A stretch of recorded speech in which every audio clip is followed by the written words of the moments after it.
Hello दोस्तों, आप सभी का स्वागत है आपके अपने यूट्यूब चैनल निशांत की मैथ्स पर। दोस्तों मैं निशांत शुक्ला आप सभी का स्वागत करता हूं।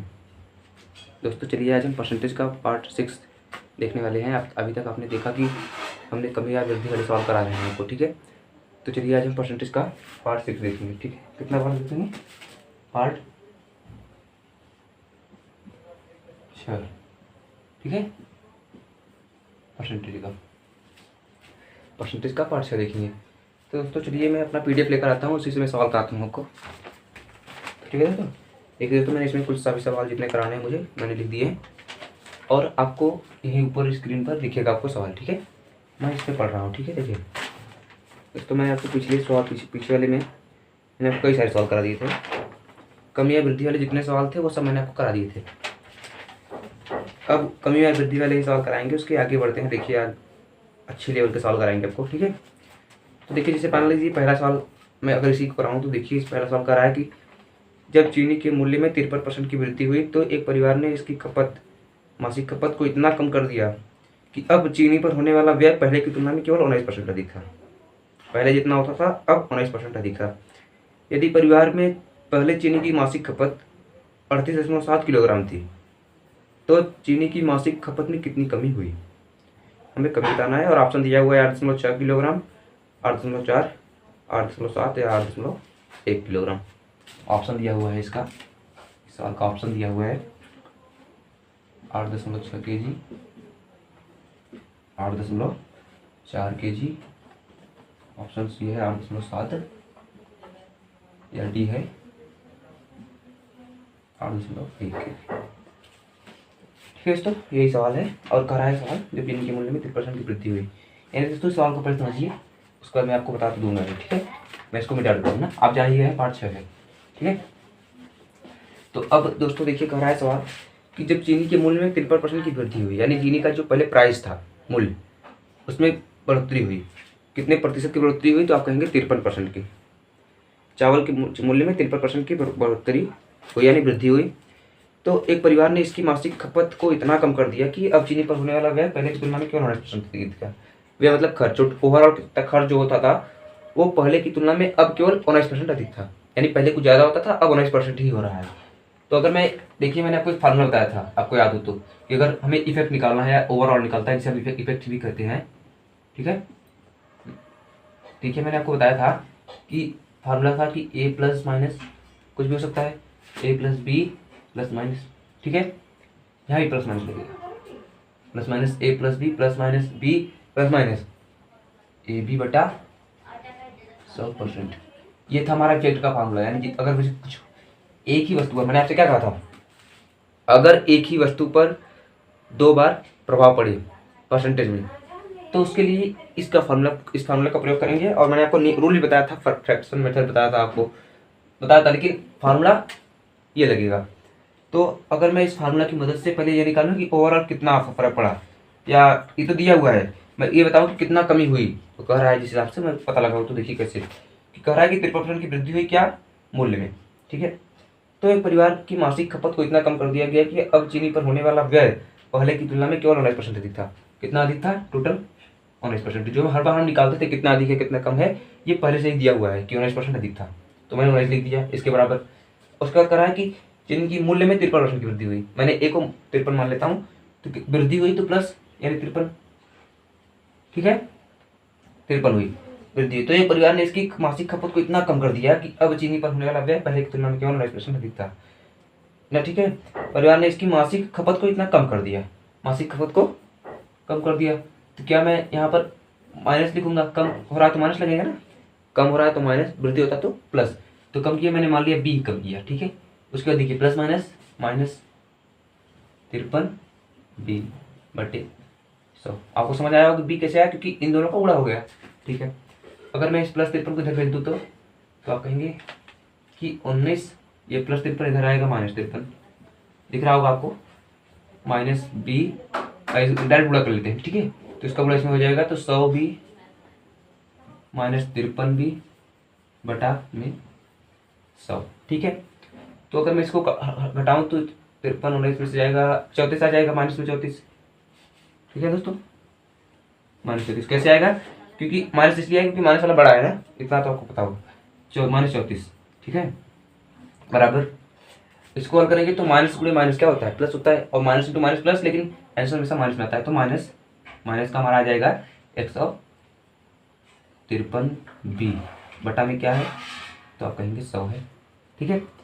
तो अगर आप मैं इसको काटूँ तो 17 दूना 34, 17 नहीं है 153, आप कहेंगे 100 का गुणा पहले 2 में हो जाएगा, क्योंकि भाग में इस तरफ जाएगा, गुणा में हो जाएगा, तो 100 200 माइनस 200 बराबर, ठीक है, 9b, ठीक है। तो ये 9 है, 9b बराबर -200। तो यहाँ से अगर मैं b निकालूँ तो -200 बटा 9, ठीक है, -200 बटा 9 बराबर कितना आ जाया है, b के बराबर आ गया।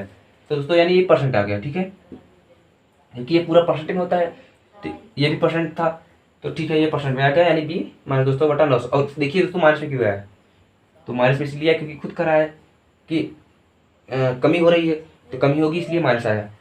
अब अगर मैं आपसे पूछूं कि तो फ्रैक्शन में नहीं है, ये किसमें है, परसेंटेज में है, परसेंटेज है, फ्रैक्शन तो है ही, लेकिन फ्रैक्शन का परसेंटेज है। अगर मैं आपसे क्लियर इसका फ्रैक्शन पूछूं तो आप बताएंगे कि -200 बटा 9 का मतलब होगा दोस्तों, -200 बटा 9 का मतलब होगा 200 बटा 9 गुणे 1 बटा 100। क्यों, क्योंकि परसेंटेज का मतलब होता है बटा में 100। तो 2 जीरो से 2 जीरो कटेगा, कितना आएगा 2 बटा 9। अब लेकिन माइनस था तो माइनस, यानी 2 बटा 9 की कमी हो रही है। अब दोस्तों इस सवाल को समझिए ध्यान से, ठीक है दोस्तों, यहाँ से इतना मैंने आपको बता दिया कि जो कमी हो रही है वो 2 बटा 9 की कमी हो रही है भिन्न में। यानी देखो मैंने आपको बताया था कि नीचे वाला हमारा मूल संख्या होता है, तो यानी अगर हमारा 9 था पहले, क्या था, खपत ना, ठीक दोस्तों, कर दिया अलग पे परिवार की खपत, हाँ, तो खपत अगर हमारा पहला 9 था, पहले हमारा खपत कितना था 9, तो 2 की कमी होती है, और कितना हो जाता है आप बताइए, जब 9 था 2 की कमी हो जाएगी, कितना हो जाएगा 7 हो जाएगा, 9 था 2 की कमी कितना हो जाएगा 7 हो जाएगा। तो मैं कह रहा हूँ पहले 9 था, अब 2 की कमी हुई 7 हुआ, और ये कह रहा है कि यदि परिवार में चीनी की मासिक खपत 38.7 किलोग्राम थी, यानी कम होने से पहले कितना थी 38.7 किलोग्राम, और ये मैं नहीं कर रहा हूँ, ये सवाल कर रहा है, और मेरे हिसाब से तो पहले 9 थी, और इसके हिसाब से कर रहा है 9 नहीं 38.7 थी। तो आप बताइए ये दोनों बराबर होंगे, तो इससे हम एक का मान निकाल सकते हैं नहीं, तो एक का मान कैसे निकलेगा, तो भाग करिए, 9 3 27, 9 4 36, ठीक है, 9 4 36, 37 38 2 बचा, 9 3 27, यानी एक का मान कितना आ गया 4.3। तो पूछा क्या है, तो मासिक खपत में कितनी कमी हुई, तो आप बताइए कितनी कमी हुई, तो आप कहेंगे 2 कमी हुई, लेकिन ये तो रियल वैल्यू नहीं है, तो यूनिट में 2 यूनिट की कमी हुई, और रियल में अगर मैं पूछूं तो आप कहेंगे एक का मान 4.3 है, तो इसमें 4.3 से गुणा करिए, तो 4 दूनी 8, 3 दूनी 6, 8.6 kg, ये क्या हो गई, कमी हुई। ऑप्शन दिए हुए हैं, ऑप्शन नंबर 1 देखिए दोस्तों। तो यानी कि मैं पहले निकाला कि उसकी कमी कितनी हुई, तो परसेंटेज में आया -200 बटा 9, यानी 200 बटा 9% कमी हुई। लेकिन अगर मैं फ्रैक्शन में पूछा तो आपने बताया कि 2/9, क्या 2/9 की ही कमी हुई फ्रैक्शन में, तो 9 का था 2 की कमी 7 हुआ, फिर 9 का मान 38.7, तो 1 का मान 4.7, तो 2 का मान 8.6, उत्तर आ गया। तो दोस्तों ये बहुत ही अच्छा सवाल था। और इसके बाद एक और अच्छा सवाल है इसमें, देखिए वो भी कराता हूँ मैं आपको। तो चलिए मैं उम्मीद करता हूँ तो समझ गए होंगे, आप इसको नोट कर सकते हैं, उसके बाद मैं आगे बढ़ता हूँ, ठीक है दोस्तों। चलिए देखिए मैं अगला सवाल आपको बताता हूँ, ठीक है। तो इस रूम में देखिए गर्मी बहुत पड़ती है, लाइन है, पंखा भी है, लेकिन मैं आप लोगों के लिए बंद किया हूँ कि आवाज़ आपको क्लियर आए, वरना आवाज़ और भी बेकार आएगा, ठीक है। तो इतना मैं आप लोगों के लिए मेहनत कर रहा हूँ, आपका भी फर्ज बनता है कि चैनल को सब्सक्राइब और लाइक जरूर करें, ठीक है, अपने दोस्तों में शेयर जरूर करें, ठीक है। तो चलिए दोस्तों देखते हैं अगला क्वेश्चन। अगला क्वेश्चन इसमें है, क्वेश्चन तो बहुत सारे हैं, मैं आपको बढ़िया बढ़िया क्वेश्चन करा रहा हूँ देखकर, ठीक है। करा है कि दाल के मूल्य में 32% की वृद्धि के कारण एक व्यक्ति अपने उपभोग में इस प्रकार कमी करता है ताकि उस पर खर्च में केवल 10% की वृद्धि हो। यदि मूल्य बढ़ने के पश्चात वह 150 किलोग्राम दाल का उपभोग करता है। तो ज्ञात करें कि प्रारंभ में उसने कितने किलोग्राम दाल का उपभोग किया था। ऑप्शन है 180, 175, 190 और 200। क्या है ऑप्शन? 175, ऑप्शन है 190, 180, 200। ठीक है, तो देखिए सवाल दोस्तों, दाल के मूल्य में 32% की वृद्धि हुई। दोस्तों इस सवाल को करने से पहले एक बात बताइए हमें कि मान लीजिए खर्च, एक्सपेंडिचर, जैसे इंग्लिश में कहते हैं एक्सपेंडिचर, तो एक्सपेंडिचर यानी एक्सपेंडिचर बराबर क्या होता है, आपको बता सकता है इसमें से? क्या बताएंगे आप? लाइव तो है नहीं। तो देखिए एक्सपेंडिचर बराबर क्या होता है, आप जान सबको मैंने बताया भी होगा, पिछली वीडियो में किसी ने बताया हो, क्योंकि परसेंटेज बेस चलता है हमेशा, शुरू से चलता है। तो एक्सपेंडिचर बराबर होता है price into quantity, price into quantity. ठीक है, प्राइस इंटू क्वांटिटी, एक्सपेंडिचर बराबर यही होता है, उसको याद करिए। यानी खपत बराबर होता है हमारा मूल्य और इसकी मात्रा, दोनों का मिक्सर गुणा कर देंगे तो हमारा एक्सपेंडिचर यानी खर्च पता चल जाता है, कितना टोटल ओवरऑल कितना लगा है। ठीक है, एक्सपेंडिचर तो ये होता है ओवरऑल पूरा व्यय। तो ठीक है, तो अब कह रहा है कि दाल के मूल्य में 32% की वृद्धि हुई। मूल्य मतलब प्राइस में आपके वृद्धि हुई कितने की? 32% की। कोई बता सकता है 32% का मतलब? तो आप कहेंगे हाँ सर बिल्कुल ठीक है, 32% का मतलब होगा 32/100। 4 से काट सकते हैं आप, 4 8 32, 25 चौका 100। ठीक है, तो यानी पहले 25 थी क्या प्राइस, पहले 25 थी तो 8 की क्या हुई? वृद्धि हुई। खुद कह रहा है कि 32% की वृद्धि होती है, यानी अगर पहले 25 थी तो 8 की वृद्धि होती है। पहले 25 थी, क्या थी? 25 का लिख लेता हूँ, पहले 25 थी तो अब वृद्धि हुई कितने की? तो आप कहेंगे 8 की। तो अनुपात में बताइए कितना हो जाएगा? अगर 25 थी वृद्धि हुई 8 की तो कितना हो गया? 33। ठीक है, पहले 25 थी, 8 की वृद्धि हो गई, 33 हो गई, कॉमन सी बात है। यानी पहले 25 थी अब 33 है, इतना हुआ। कारण एक व्यक्ति अपने उपभोग में इस प्रकार की कमी करता है, अपने उपभोग में इस प्रकार की कमी करता है ताकि उस पर खर्च केवल 10% बढ़े। खर्च यानी प्राइस इसका 25 से 33 हुआ, उसका खर्च, यहाँ पर हमने क्वांटिटी लिखा हुआ है यानी खर्च, उसका मतलब वही समझाएगा, क्योंकि क्वांटिटी कहीं लगता है यहाँ पर हम इसके स्थान पे खर्चा मतलब इसका व्यय भी लिख सकते हैं। तो यहाँ पर मैंने क्वांटिटी लिखा हुआ है। अगर मात्रा की बात होता तो वहाँ पर मात्रा, ये क्योंकि फॉर्मूला तो यही होता है, लेकिन अब इसको कहीं भी लगा सकते हैं। ठीक है, तो इसे 10% की वृद्धि होना चाहता है इसके खर्च में, केवल 10% की। तो आप बताइए 10% का मतलब कितना होता है? तो आप कहेंगे 1/10। ठीक है, यानी अगर पहले 10 था तो कितना हो गया? 1 बढ़कर 11 हो गया। ठीक है, तो यानी हमारा ये बढ़ गया। क्वांटिटी आप कर सकते हैं या कर्वेचर कर दीजिए, खर्चा को हम कर्वेचर लिख देते हैं। अगर क्वांटिटी है तो क्वांटिटी है तो कर्वेचर भी चलता है, सही बात, मैं इतना नहीं देता। ठीक है, कर्वेचर, तो मैं इसको मैं सी से लिख देता हूँ, आपको ज़्यादा समझ में आएगा। तो कर्वेचर हमारा कितना हो गया? 10 से 11 हुआ। कितना हुआ? 10 से 11। क्यों हुआ?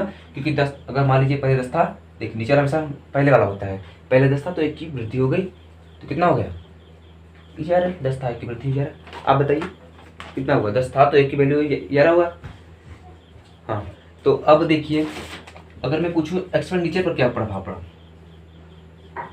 ये सब ठीक है, लेकिन मैं एक्सपेंडिचर अगर पता चले, तीनों पता होना चाहिए ना। तो आप कहेंगे इसका, मैं अगर पूछूं इसका बताइए तब क्या कहेंगे? तो आप मुझे बताइए पहले, अगर मुझे ये 2 चीज़ पता हो तो क्या मैं एक्सपेंडिचर निकाल सकता हूँ दोस्तों? या आप इसको ऐसे भी समझ सकते हैं, अगर मैं आपसे ऐसा कहूँ कि ज़्यादा ठीक पड़ेगा, जैसे कि अगर आपको सरल पढ़ने के लिए, देखिए मैं आपको दूसरे तरीके से समझाता हूँ, तरीका यही है, लेकिन मैं अगर इसको और सरल बना दूँ तब देखिए। ठीक है, क्या कर रहा है सवाल, देखिए जैसे अगर मैं इसको कर रहा हूँ कि 10 की पर 1 की वृद्धि हुई, अगर मैं क्वांटिटी नहीं मानूँ, सीधा एक्सपेंडिचर मानूँ तब, चलिए मैं सीधा एक्सपेंडिचर मान लूँ, या कुछ भी मान सकते हैं। मैं 10 रहा तो 1 का वृद्धि हुआ, 11 हुआ। ठीक है, इसको क्वांटिटी नहीं मानूंगा, इसको एक्सपेंडिचर मान लेता हूँ। चलिए जा, ठीक है। अब इससे सरल पड़ेगा, उसमें मल्टीप्लाई करना होता है, इसमें भाग करना पड़ेगा। देखिए कैसे, अब अगर मैं एक्सपेंडिचर को ही 10 से 11 मान लूँ कि 10 था तो 1 की वृद्धि हुई, 11 हुआ। तो अब बताइए हमें कर्वेचर यानी क्वांटिटी क्या हो जाएगा, उल्टा होगा। ठीक है, क्या हो जाएगा? तो अगर मैं पूछूं हमें ये पता ये निकालना है, देखिए एक्सपेंडिचर बराबर क्या होता है, प्राइस इंटू क्वांटिटी, या कर्वेचर भी लिख सकते हैं अगर कर्वेचर दिया हुआ है तो, ठीक है। तो अगर मैं पूछूँ सी क्या होगा, तो आप कहेंगे सी बराबर हो जाएगा, ई तो यहीं पर रहेगा, ये गुणा में पी इधर आ जाएगा, भाग में पी हो जाएगा, और इधर कर्वेचर बचेगा। यानी अगर मैं सी पता करना है तो एक्सपेंडिचर में प्राइस से भाग करना पड़ेगा, एक्सपेंडिचर में प्राइस से भाग करना पड़ेगा, एक्सपेंडिचर में प्राइस से भाग करना पड़ेगा। क्यों? क्योंकि सी बराबर हो जाता है हमारा ई अपॉन पी, कर्वेचर बराबर एक्सपेंडिचर अपॉन प्राइस। तो अगर मैं कर्वेचर पता करना है तो एक्सपेंडिचर में प्राइस से भाग करना पड़ेगा। और अगर मैं इसका पता करूं पहले कितना था हमारा कर्वेचर, तो आप कहेंगे एक्सपेंडिचर में प्राइस से भाग करिए, तो एक्सपेंडिचर कितना है 10 है, समझ में आ रहा होगा आपको, मैं उम्मीद कर रहा हूँ 10 है। और प्राइस कितना है, तो आप कहेंगे ऊपर वाला 25, क्योंकि प्राइस है तो 25, ठीक है दोस्तों, मार्क नहीं चल रहा है 25, ठीक है। अनुपात अगर एक्सपेंडिचर इसका पता करूं तो इसमें पहले 11 था, अब कितना है 33, ठीक है। अब इसे काट कर छोटा करिए, जैसा करके सरल करिए, तो 5 दूनी 10, 5 बचे 25, 11 का 11, 11 क्या है 33।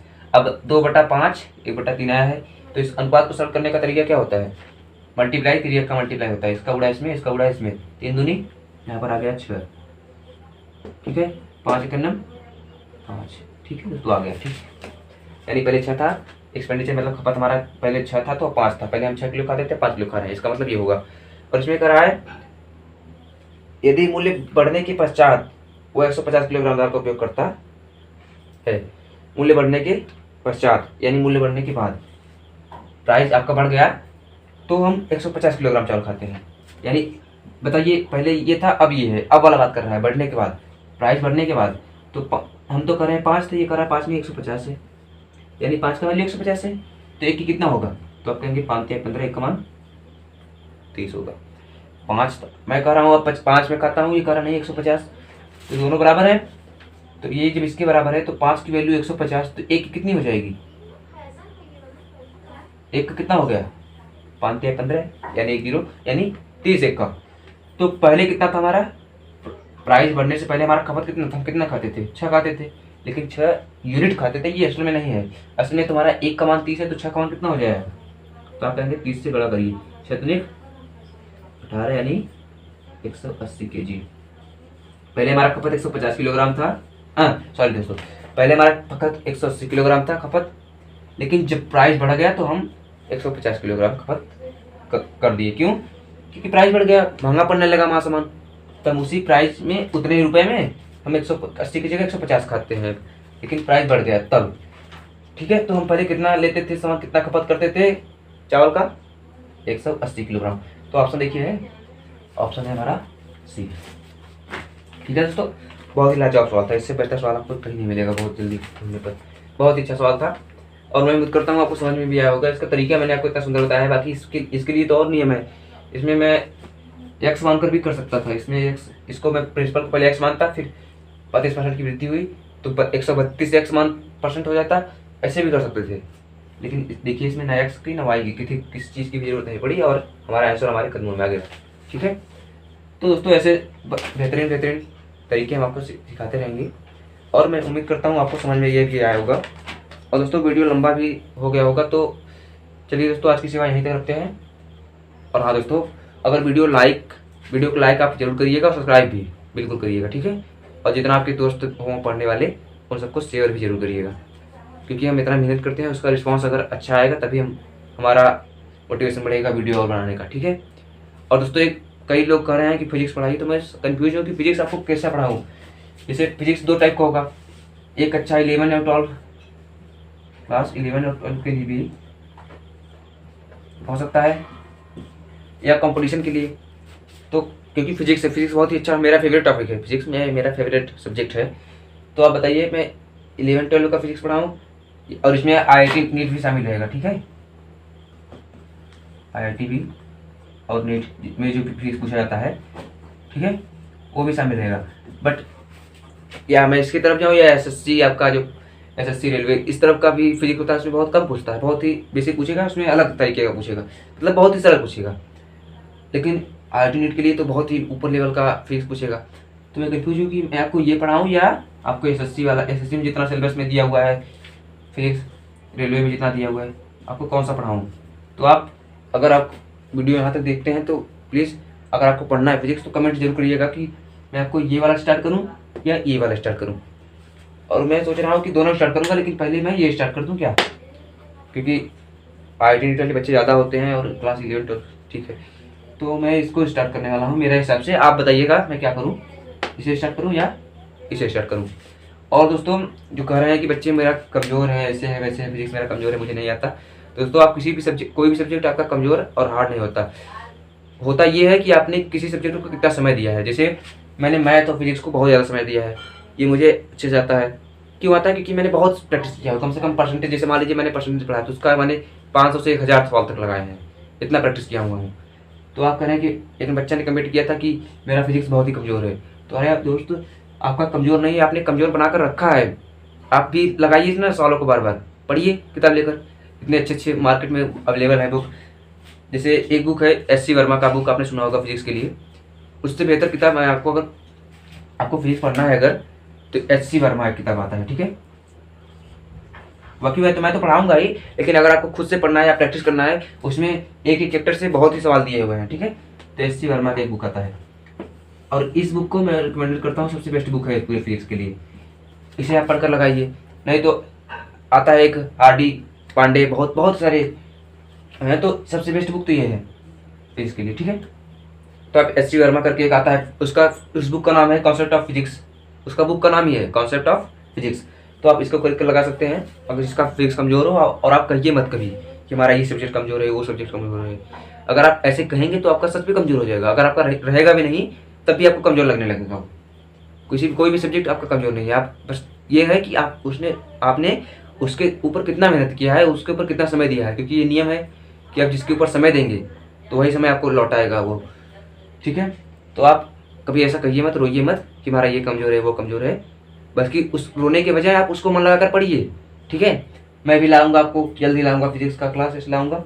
और फिजिक्स नहीं, मैं आपको सभी सब्जेक्ट के लिए आऊँगा, ठीक है।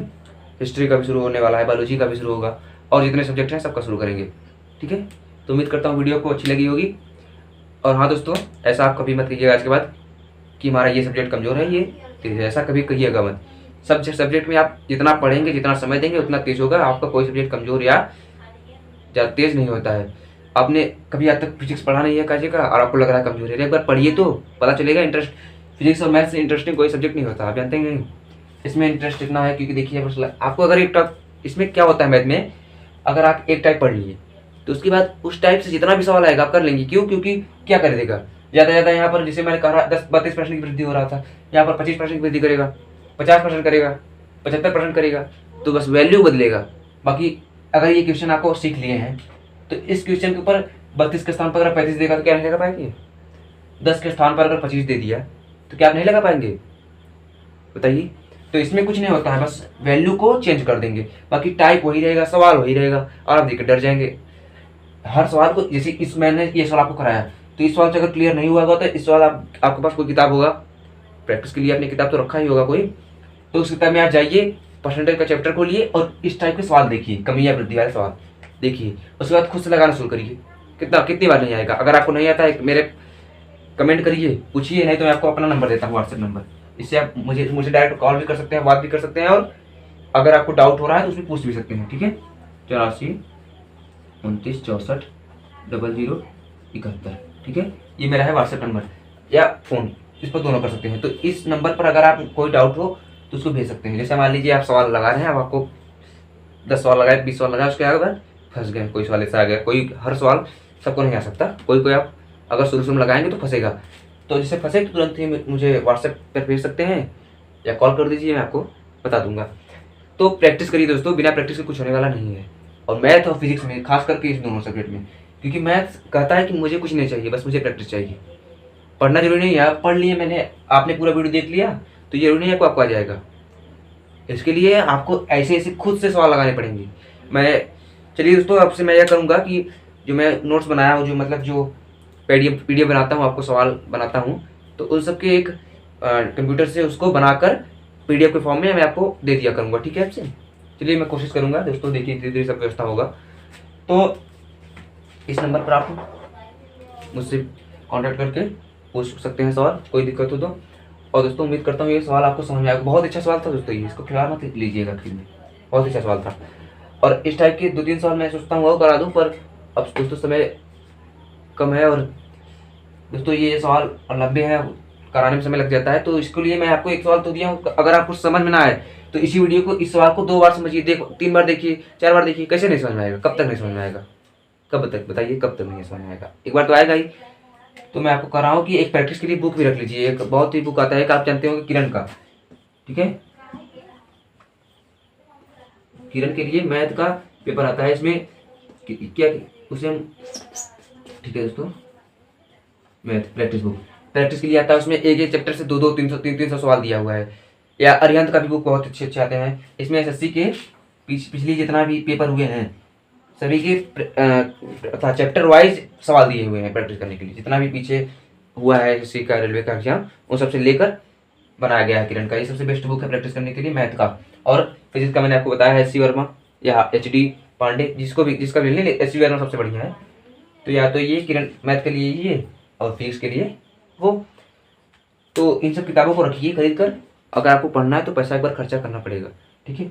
तो इन सब किताबों को खरीद कर रखिए, और प्रैक्टिस करने के लिए मैं यहाँ से पढ़ाऊँ, वहाँ से आप इस सवाल से प्रैक्टिस करिए, जो ना आए उससे मुझसे फिर दोबारा पूछिए। तो दोस्तों अगर आप पढ़ना चाहते हैं, पढ़ने का अगर आपको इच्छा है, तभी वीडियो को देखा करें मेरी, और खुद से पढ़े दोस्तों। मैं अगर आपको सवाल बता रहा हूँ तो इससे कुछ नहीं होगा, ठीक है।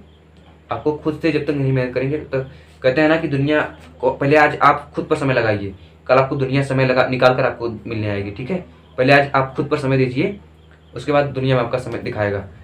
तो कहते हैं कि इस दुनिया, इस प्रकृति का रूल है कि आप जितना कर देंगे वो उतना आपको लौटाएगी। इसमें कुछ आपको नया मिलता नहीं है, कभी कोई किसी को कुछ नहीं मिलता।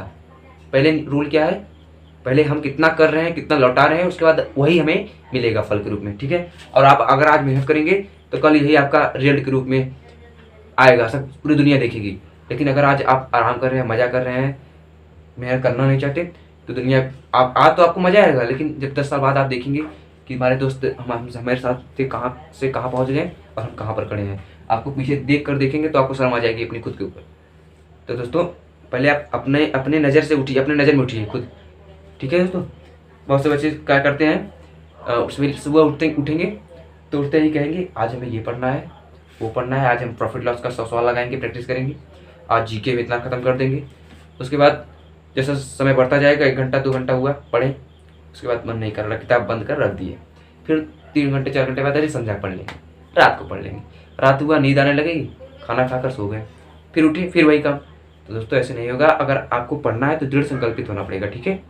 आप अपने खुद से वादा करिए कि हमें पढ़ना है तो पढ़ना है। अब कैसे पढ़ना है, और हाँ दोस्तों ये लंबा टारगेट मत बनाया करिएगा कि 1 महीना में इतना खत्म करना है, ऐसे कुछ नहीं। हफ्ता में बनाइए या डे टू डे बनाइए, छोटे छोटे गोल मिलाकर एक बड़ा गोल मिलता है, ठीक है। तो डे टू डे गोल बनाइए करिए कि आज हमें, जैसे मेरे उठिए या रात को सोच लीजिए कि कल हमें इतना पढ़ना है, इस चैप्टर का ये हमें ख़त्म करना है, ये टॉपिक हमें ख़त्म करना है, इसका प्रैक्टिस करना है, उसको करिए। और अगर मान लीजिए आप उसका 100% नहीं हासिल कर पा रहे हैं तो कम से कम 80% ही हासिल कर पाइएगा, तो उसमें बड़ी बात है, क्योंकि किसी को कोई 100% नहीं मिलता। आप उसका अगर 80% भी अचीव कर लेते हैं तो आप खुश रहिए, ठीक है। और बड़े बड़े कभी गोल मत बनाइए, छोटे छोटे गोल बनाइए, और उन्हीं से भी छोटे गोलों को मिलाकर एक बड़ा गोल आपका बन जाएगा, ठीक है।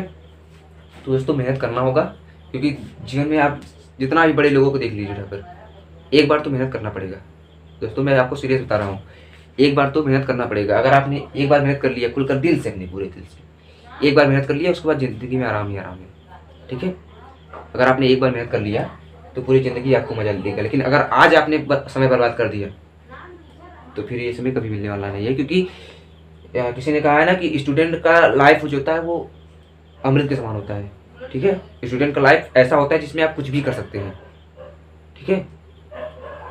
Anything you can do that you want, जो आप चाहेंगे वो सब कुछ करेंगे स्टूडेंट लाइफ में, उसके बाद आपको कभी समय नहीं मिलेगा दोबारा। और ये हमारा सबसे सुनहरा समय है, ये समझ लीजिए एक प्रकार अमृत से है। और जो इस वक्त अपना समय बर्बाद करेगा, समझ लीजिए फिर अमृत से पैर धोने वाला काम कर रहे हैं। तो दोस्तों मैं उम्मीद करता हूँ आपको कुछ समझ में आया होगा, असर पड़ा होगा।